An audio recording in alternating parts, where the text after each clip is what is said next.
আজকে আমি করে দেখাবো শাপলা দিয়ে চিংড়ি মাছ। আই হোপ আপনাদের এই রেসিপিটা ভালো লাগবে। যদি ভালো লেগে থাকে কমেন্টস করে জানাবেন। তাহলে চলুন দেখি আমি কিভাবে করি। এখন বর্ষাকাল আর এই সময় বাজারে প্রচুর শাপলা থাকে। আমরা শাপলা দিয়ে চিংড়ি মাছ দিয়ে, শাপলা দিয়ে ইলিশ মাছ দিয়ে রান্না করতে পারি। বাট আজকে আমি শাপলা দিয়ে চিংড়ি মাছ দিয়ে করে দেখাবো। আমি শাপলাটাকে ভালো করে ধুয়ে নিয়েছি। এখন একটা প্যান বসিয়ে দিয়েছি। আমি এখানে রসুন কুচি আর পেঁয়াজ কুচি প্রথমে একটু ভেজে নেব।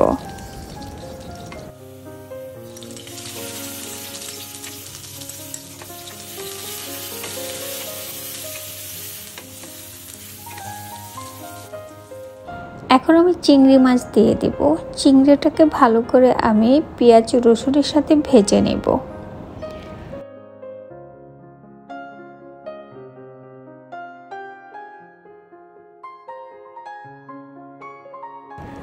তারপর আমি দিয়ে দেব লবণ পরিমাণ মতন।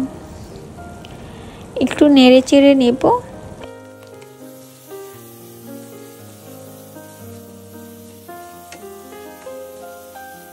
সামান্য পরিমাণে আমি পানি দিয়ে দেব যেন লেগে না যায়।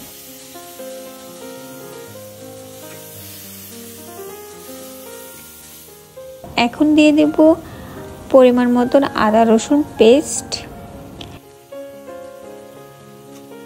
হলুদের গুঁড়ো, মরিচের গুঁড়া দিয়ে মশলাটাকে আমি ভালো করে কষিয়ে নেব।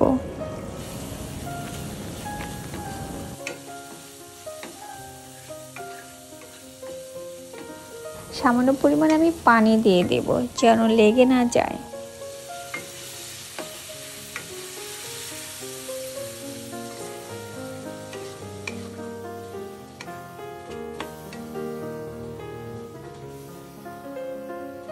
চিংড়ি মাছের সাথে মশলাটা ভালো করে কষিয়ে নেব। এখন কাঁচামরিচ দিয়ে দেব। কাঁচামরিচ দিয়ে একটু নেড়ে চেড়ে দেব।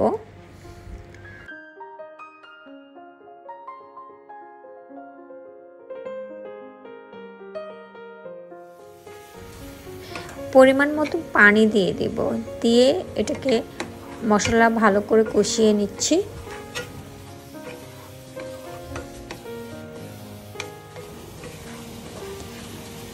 আমার মশলাটা কষানো হয়ে গেছে।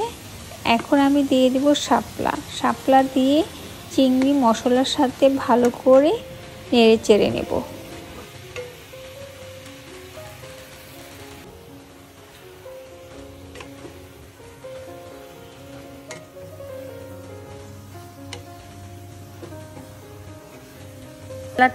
শাপলা আমরা অনেকভাবেই রান্না করতে পারি।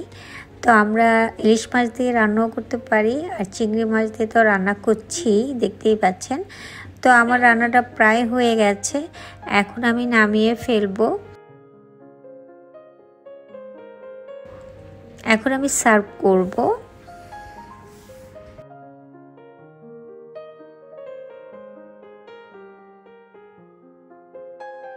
চিংড়ি মাছ দিয়ে শাপলা রান্নাটা তৈরি হয়ে গেছে। এখন আমি সার্ভ করছি। আই হোপ আজকের এই রেসিপিটা আপনাদের কাছে ভালো লেগেছে। তো যদি ভালো লেগে থাকে কমেন্টস করে জানাবেন। আর প্লিজ আমার ইউটিউব চ্যানেলটাকে সাবস্ক্রাইব করে আমার পাশে থাকবেন, যেন আমি আরও নতুন নতুন ভিডিও আপনাদেরকে উপহার দিতে পারি। সবাই অনেক ভালো দেখবেন। আল্লাহ হাফেজ।